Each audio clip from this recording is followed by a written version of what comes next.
እሺ ጭንቅሎ ለምን ክላስ ውስጥ ትረብሻለህ? አረ ቲቸር እኔ አልረበሽኩም። ጥያቄ ጠይቃለሁ ማትመልስ ከሆነ ከዚህ ትምህርት ቤት ትወጣለህ። እሺ ሳትነካው መያዝ የምትችለው ነገር ምንድን ነው? አረ ገና ከመጀመሩ ሊቀጠቅጠኝ ነው። በቃ ሳትነካው መያዝ የምትችለው ነገር? ወይኔ ጉዴ ማን ረብሽ ብሎኝ ነው? ቆይ እሺ ከእናንተ ውስጥ የሚመልስ ሰው አለ? ሳንነካው መያዝ የምንችለው ነገር ምንድን ነው? ሳንነካው መያዝ የምንችለው ነገር ትንፋሻችንን ነው። አንገት ያለው ነገር ግን ጭንቅላት የሌለው ነገር ምንድን ነው? ያው እሱማ ቀላል ነው። የታረደ ዶሮ ነዋ። እንዴ ዶሮ ሲታረድ አንገቱ ብቻ እኮ ነው የሚቀረው። ታዲያ በግ ሲታረድ እግሩ ብቻ ነው እንደሚቀረው? አንተ ደነዝ። አንገት ያለው ጭንቅላት የሌለው ነገር ምንድን ነው? እናንተ መልሱ። አንገት ያለው ጭንቅላት የሌለው ጠርሙስ ነው። አንተ እንደነሱ አትመልስም። ቆይ በዚህ ጭንቅላት ነው ክፍሉን በአንድ እግር የምታቆመው? እሺ ጥርስ ያለው ነገር ግን የማይናከስ ነገር ምንድን ነው? እንዴ ይሄማ በጣም ቀላል ነው። የነ ከቤ ውሻ ነዋ። ከቤ ደግሞ ማን ነው? ጭራሽ ትቀልዳለህ። የኛ ሰፈሩ ከቤ ነዋ። ውሻዎች እንኳን ሊናከሱ መጮህ አይችሉም። ጭራሽ ሌባ ሲመጣ ከፍተው ነው የሚያስገቡት። ጭንቅሎ ጨዋታ ጀመርክ? በጣም ነው እንዴ የምትጫወተው? እሺ እናንተ መልሱ። ጥርስ ያለው ግን መናከስ የማይችል ምንድን ነው? ያው ጥርስ ያለው የማይናከስ መጋዝ ነው። ጎበዝ አጨብጭቡለት። እንደዚህ አይነት ተማሪ ነው የሚያስፈልገን። አንተማ ከመረበሽ ውጭ ሌላ እውቀት የለህም እኮ። እሺ ከነዚህ ውስጥ 2 2 2 4 የሆነው የቱ ነው? 2 2 2 4? አረ ምንድን ነው የሚጠይቀኝ? አረ አፌን ዘግቼ በተቀመጥኩ አንቀልቅሎኝ ነው። ቆይ 2 2 ቁጥር 2 4 ቁጥር ለማለት ነው ወይስ 2 2 2 ከዛ መጨረሻ ላይ 4 ቁጥር ነው? አረ ምን ይሻለኛል? ዛሬማ ተበላው። ያው ቲቸር ከታች ያለው ነው። እኔ ያልኩት 2 2 2 4 ነው። እንዴት ቲቸር ከታች ያለውም እኮ ይሆናል። እሱም 2 2 2 4 ነው በቀጥታ ስናነበው። ዝም በል። እኔ ለማለት የፈለኩት ብዛታቸውን ነው። ታዲያ እኔ ጠንቋይ ቀልባለሁ እንዴ? እንዴት ነው አንተ ያሰብከውን የማውቀው? እሺ 10 አሳ ቢኖርክና 5ቱ ውሃ ውስጥ ቢሰምጡ ስንት አሳ ይቀራል? ይሄማ ቀላል ነው። 5ቱ ብቻ ነው የሚቀሩት። አሁን የመጨረሻ ጥያቄ ጠይቃለሁ። ካልመለስ ከዚህ በኋላ በእኔ ክላስ አትገባም። እሺ ቲቸር ጠይቀኝ። እሺ አንድ መኪና በ80 ኪሎ ሜትር ቢሄድ መኪና የሚያወጣው ድምፅ ምን አይነት ነው? እንዴ ይሄማ ቀላል ነው። ይሄ ነው።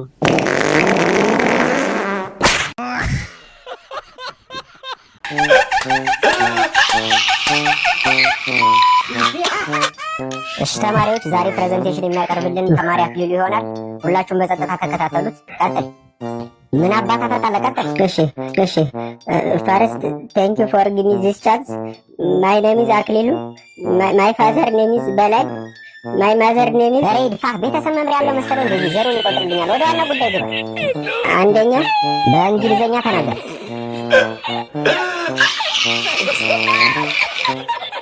እሺ ፈርስተኛ ሞኮዶኒያ ኢዝ ሞኮዶኒያ ማይቶኮንድሪያ ለማለት ፈልጎ ነው። ቲቸር ሞኮዶኒያ ነው የሚል። ኧረ ጭራሽ እኔን ልታሳምነኝ ነው። ዋት ኢዝ ማይቶኮንድሪያ?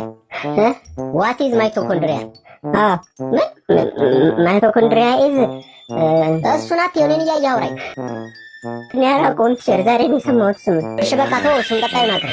እሺ ሁለተኛ ለማት ብሎ የጻፈው ዛሬ ጉዳይ ምናምን ሽንት ቤት መጣ። አትወጣም ዛሬ ሳትጨርስ እዚሁ ትበላሻታለህ እንጂ ምንም እኮ ነው የማይነበበው። ቆይ ማን የጻፈው? እኔ ምንም የማውቀው ነገር የለም። ኧረ ቲቸር ራሱ ነው የጻፈው። አዎ እና ናውጣ ናውጣ። ታንክስ ፎር ሊስኒንግ። ናውጣ እኮ ነው የምልህ አንተ።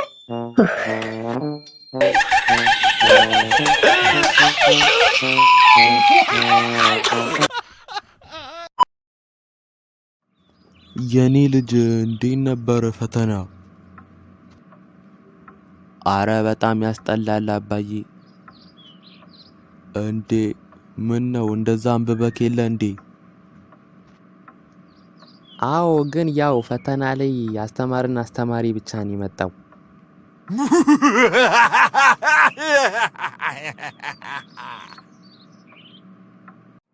የኔ ልጅ አሁን የሚጠጣ ነገር እንዘዝ አይደል? አዎ አባዬ። አስተናጋጅ እስቲ አንድ ቢራና አንድ ለስላሳ አምጣልኝ። እንዴ አባዬ አንተም ለስላሳ ነው እንዴ የምትጠጣው?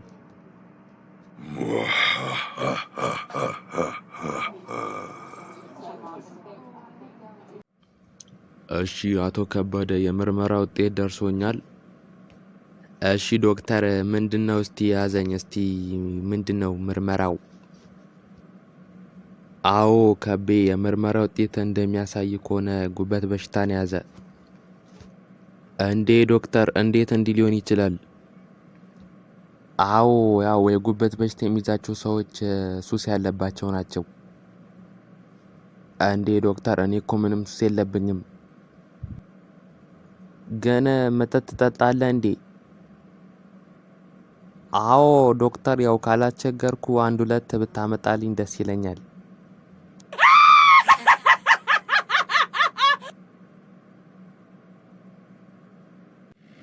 አቤ መኪናውን ገዝተህ ነው እንዴ? አዎ ከቤ ገዛኋት እኮ ባለፈው። ስንት ገዛት? 2.5 ገዛኋት። አይ አሪፍ ነው የገዛኸው። ግን ያንተ መኪናስ እንዴት ናት? እባክህ የኔን ሸጫት እኮ ሌላ መኪና እየፈለግኩ ነው። እኔ መኪና የሚሸጥ ሰው አውቃለሁ፣ ትፈልጋለህ?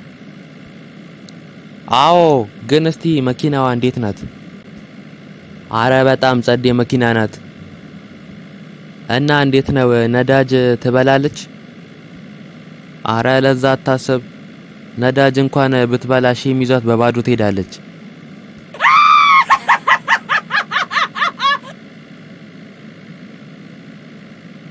አቤ እስቲ ስራ ፈልግልኝ። እንዴ ባለፈው ያገኘሁልን ስራ ምን አረከው? አንዱ ሰውዬ እኮ መጥቶ ለከፈኝ ባክህ። እንዴ ምን ነው? ራሱን ለማጥፋት ገመድ ገዝቶ መልስ ብሎ ሲከራከረኝ አናደደኝና ግንባሩን በድንጋይ ፈነከትኩት። እሺ ከዛስ ምን ሆንክ? ከዛማ ነፍስ በማጥፋት ወንጀል አልከሰሰኝም መሰለ።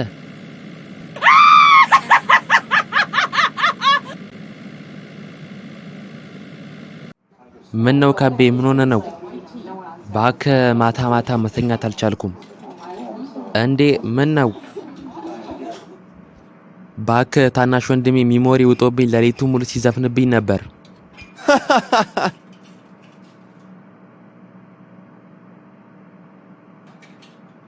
አባዬ አንድ ጥያቄ ልጠይቅህ? እሺ ጠይቀኝ ልጄ። ስካር ምንድን ነው? ስካር በጣም ከባድ ነገር ነው ልጄ። ለምሳሌ እዛ ጋር 2 ብርጭቆች ይታዩሃል አይደል? ለሰከረ ሰው ግን 4 ሆኖ ነው የሚታዩት። እንዴ ግን እኮ እዛ ጋር 1 ብርጭቆ ብቻ ነው ያለው። አቤ ይሄን መጠጥ አታቆምም አይደል? በቃ በጣም ይቅርታ ከቤ ደብሮኝ ስለነበር እኮ ነው።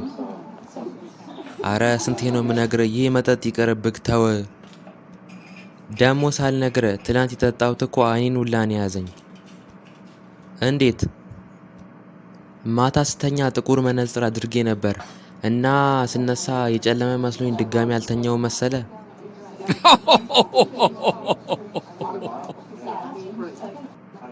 አንተ ልጅ መጠጥ አትጠጣ ብያል ነበር።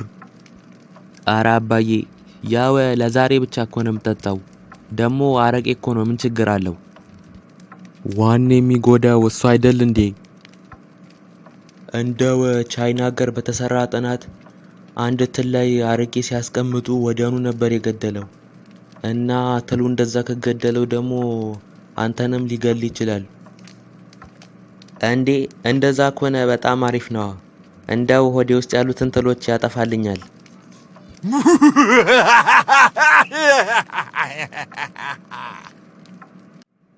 አቤ ፈተና እንዴት ነበር? አረ ተወኝ ባክህ፣ አግሪካልቸር በቃ 0 ማምጣቴ ነው። እንዴ ምን ነው? ምን አርገ ነው? ፈታሹ ኪሴ ውስጥ ቆሎ አግኝቶ አጤሪራ ነው ብሎ አይፈርምብኝም መሰለ።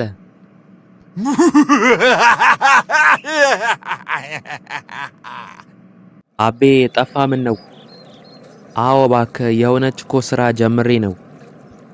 አረ አሪፍ ነው። እና ምን ጀመርክ? መኪና ገዛውኝ እኮ። አረ ጥሩ አድርገካል። እና እንዴት ነው ነዳጅ ምናምን ትበላለች? አረ ምንም ነው ማትበላው። አይ አሪፍ ነው። እና የስራ ነው ወይስ የህዝብ መኪና ነው? አረ እባክህ የልብስ መኪና ነው።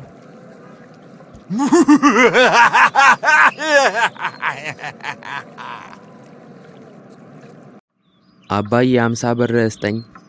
ምን ነው ልጄ ለምን ፈልገ ነው?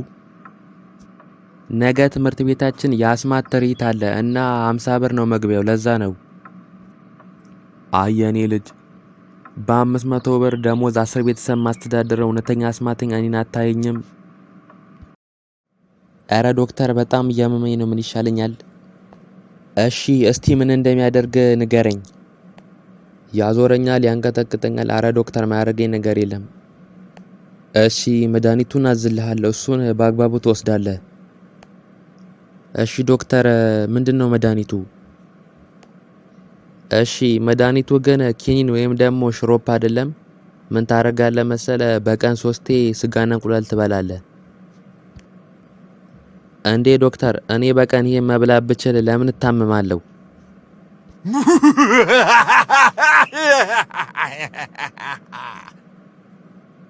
ኧረ ዶክተር ምን ይሻለኛል? አሁንም እያመመኝ ነው። ምን ነው ምን ሆንክ? ባለፈው የሰጠውህን መድኃኒት በአግባቡ ወስደሃል? አዎ ዶክተር ሁሉንም ወስጃለሁ። እና ባዘዝኩ ሰዓት የወሰድከው? አይ እንደዛ አልነበረም ዶክተር። ያው አንዳንዴ 10 ሰዓት፣ አንዳንዴ 8 ሰዓት፣ አንዳንዴ ደግሞ 12 ሰዓት ነበር ስወስድ የነበረው። እንዴ ያመካል እንዴ? ለምንድን ነው እንደዚህ የምታረገው?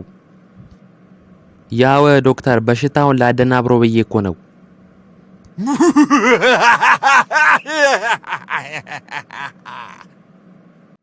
ልጄ አንድ ጥያቄ ልጠይቅ?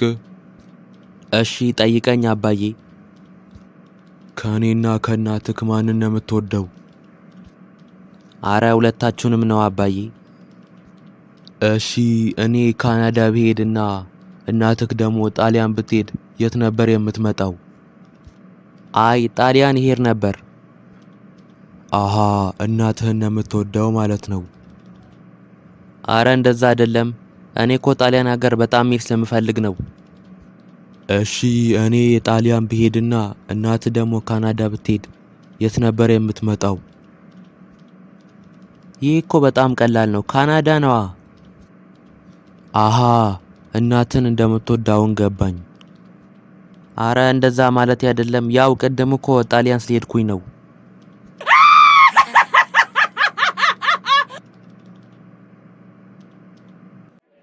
አስተናጋጅ እስቲ አንዴ ወደዚህ ና። አቤት አለቃ፣ ምን ልታዘዝ? ያው ሻይ አለ አይደለ? ሻይ ነው እንዴ? ምን አለ ግን? ሻይ አለ፣ ሁሉም አለ። ምንድነው ግን? ያው ሻይ አለ ሞልቷል። በስኳር ነው በጨው ነው? እሺ ሻይ አንጣልኝ። ግን እኔ የምልህ ስኳር እንዴት ነው? በነፃ ነው እንዴ? ያው ስኳር ሻይ ከጠጣ ስኳሩማ ያው እንደፈለክ መጨመር ትችላለህ። በቃ ስኳር አዲስ ያው ነፃ ከሆነ እኔ ምንም ማድረግ አልችልም። 1 ኩንታል ሞልተ ይዘና በአካፋ ደግሞ ጨምረው፣ አንዱ በማንኪያ ተው።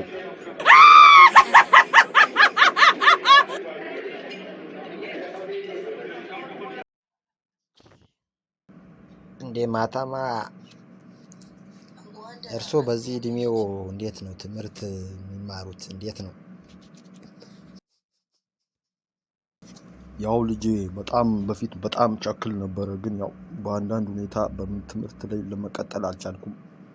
እኔ ከተማርኩኝ ቆይቻለሁ፣ ግን ያው አሁን ለእውቀት ነው የምማረው። ማለት እውቀት በጣም ትልቅ ነገር ነው ልጄ፣ በጣም ነው ደስ የሚለው እና ለማወቅ ነው እንጂ ስራ ልቀጠር ካልኩማ በቃ ያው ከሞትኩ በኋላ ነው።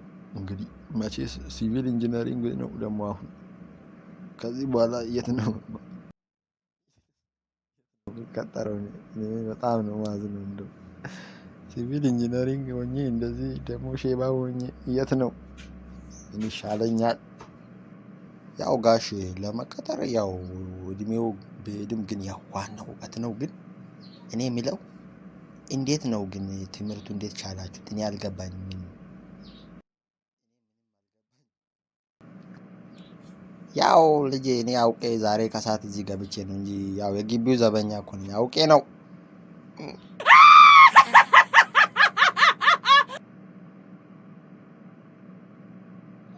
ያጠፋውን ጥፋት አንድ ሳይቀራውን ንገረኝ በቃ። አረ መርማሪ፣ እኔ እኮ ምንም አላጠፋውም። እንደገደልካቸው መረጃ ደርሶናል። አሁኑኑ ተናገር። ያው መርማሪ፣ አንድ ጊዜ ሁለቱ መጡብኝ። ከዛ የመጀመሪያውን እኔ ላይ መጀመሪያ ሊያጠቃ ነው የመጣው መጀመሪያ። ከዛ ተከራበትኩና አንድ የመጨረሻ የጃኪቻን የምትመታውት። ከዛ እሱ ተዘረረ። ልክ እሱ እንደተዘረረ ያኛው ደግሞ መጣ። ከዛ ሲመጣ እሱንም አንድ ጊዜ በካራቴና በቲራ በተንኩት፣ እሱን ዘረርኩት። ሁለቱ በደም ተጨማለቁ። እኔ ደግሞ ትቼ ሄድኩኝ። እንዴት እንደዚህ ሊሆን ይችላል አንተ ስታስብ? አዎ መርማሪው፣ ያው ሌሊት 10 ሰዓት ላይ በተኛውበት በዙሪያዬ ሲያንዣብቡ ሲሉ በቃ አላስቻለኝም። ሁለት ነኝ ነበሩ። ያው አንዱን በካራቴ ሳልኩት አንደኛውን ነው። ከዛ እሱ ሲሞት ያኛውን ደግሞ በእርግጫ ጣልኩት። ሁለቱም እዛው ጨፈለኳቸው። ለካ ትንኝ ነው።